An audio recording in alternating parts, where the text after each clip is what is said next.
So மீன் குழம்பு வைக்கப்புறம் so இதான் பாருங்கள். ஸோ 2 வெங்காயம் சாப்பிட்ற மாதிரி, பூண்டு ஒரு 10 பூண்டு, ஸோ 10 பச்சை மிளகா, கத்திரிக்காய், தக்காளி எல்லாம் இருக்குது. சட்டி ஏற்றியாச்சு. எண்ணெயை போட்டுடலாம். ஸோ எண்ணெய் ஒரு 10 ml போட்டுங்க.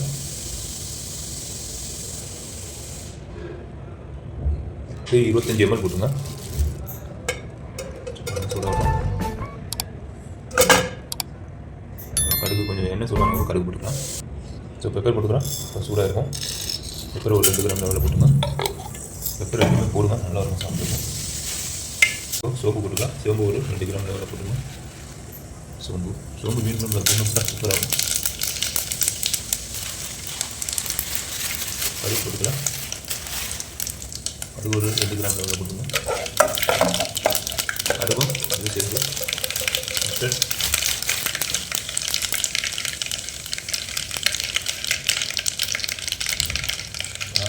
வெங்காயம் போட்டுக்கலாம். வெங்காயம் சாப்பிட்டு பூண்டு போட்டுக்கலாம்.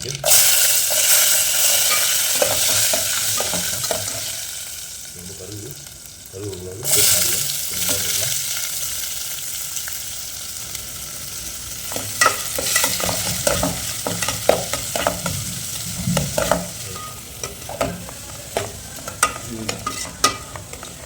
நல்லா ப்ரௌனாக இருக்கணும். இதோட சரி உப்பு சீக்கிரம் போட்டு கல்லுப்பு இதெல்லாம் வெங்காயம் நல்லா வந்துடும். தேவையான உப்பு போட்டுக்கணும். கல்லுப்பு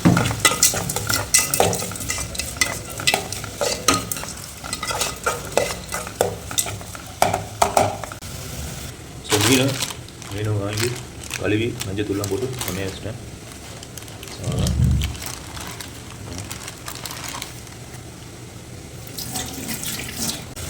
பச்சை மிளகா போட்டுக்கலாம்.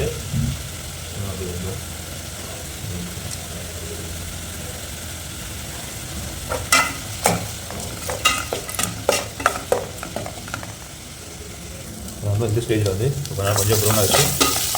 அப்படியே இதில் கத்திரிக்காய் போட்டுக்கலாம்.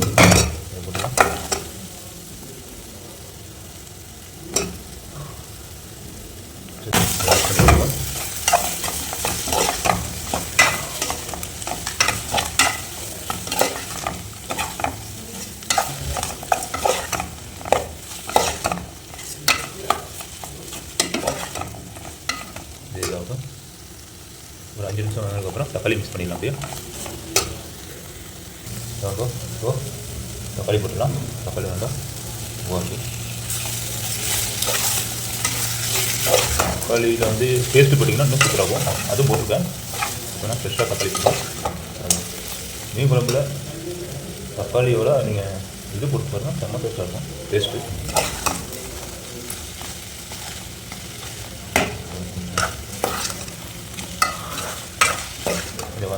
மசாலா ஆட் பண்ணிடலாம்.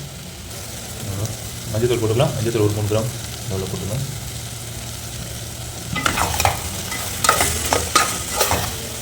கேக் போட்டிங்கன்னா ரொம்ப கிரிஸ்பி வச்சிங்கன்னா கத்திரிக்காய்லாம் உடஞ்சிடும். மசாலா ஆட் பண்ணிக்கலாம்.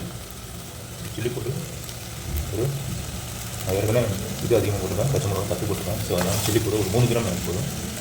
ரொம்ப காரமாக இருக்கும்.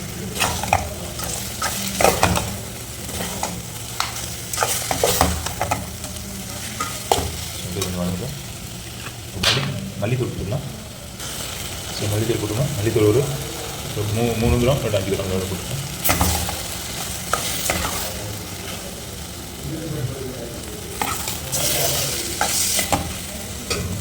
ஸோ கொஞ்சம் ஒரு 2-3 நிமிஷம் கொஞ்சம் எண்ணெயில் இந்த மசாலா கொஞ்சம் பிடிக்கணும். ஸோ லைட்டாக தண்ணி ஊற்றலாம். அடிச்சுங்க.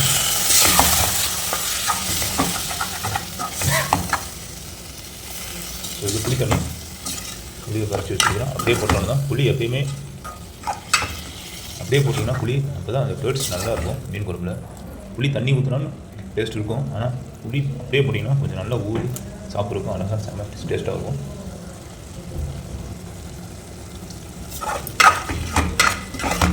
கொஞ்சம் மசாலா கொஞ்சம் எண்ணெயில் கொஞ்சம் பிடிக்கட்டும். ஸோ அதனால் தண்ணி கொஞ்சம் ஊற்றுறேன்.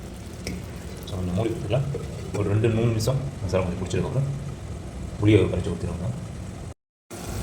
கொஞ்சம் இதாகட்டும். 3 நிமிஷம் மசாலா கொஞ்சம் தண்ணி பிடிக்கணும். நம்ம இப்போ தண்ணி ஊற்றிடலாம். புளி தண்ணி தான். அப்படியே ஒரு கொதி வந்ததுக்கப்புறம் மீனை இறக்கிறோம் தான்.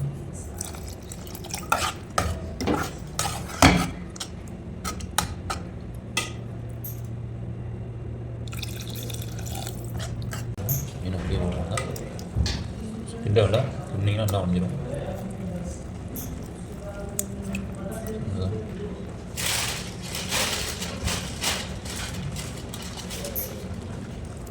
போட்டாச்சு.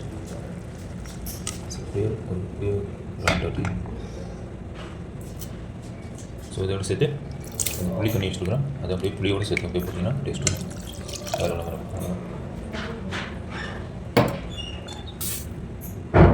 இதான் மூடியை போட்டுலாம் ஒரு 5 நிமிஷத்தில் ரெடி ஆயிடும். ஒரு 10 நிமிஷம் 10 to 15 மினிட்ஸ் ரெடி ஆயிடும். சரி ரெடி ஆகிடுச்சு. நல்லா கொதிக்க குடிக்குது.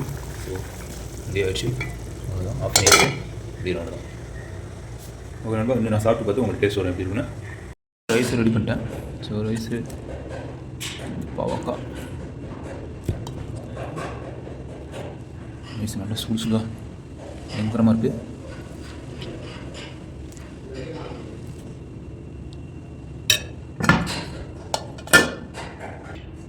ஸோ குழம்பு அருமையாக ரெடி பண்ணிட்டேன். நான் குழம்பு டேஸ்ட்டு பார்க்கணும் எப்படி இருக்குன்னு. போட்டு கிண்டிங்கன்னா உடஞ்சிரும் மீன்லாம். பார்த்து மெதுவாக எடுக்கணும். அருமை மீன்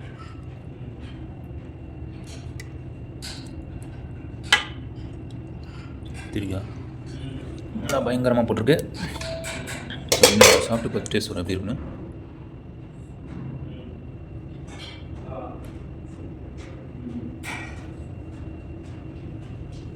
ஓகேங்களா. மீன் நல்லா வெந்துருச்சு.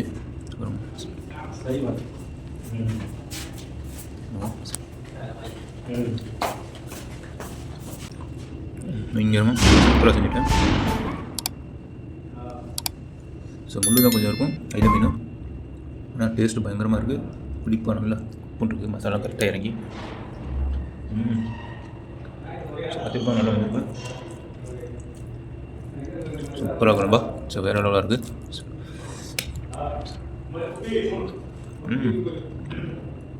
நல்லா மசாலா இறங்கி சூப்பராக இருக்குது.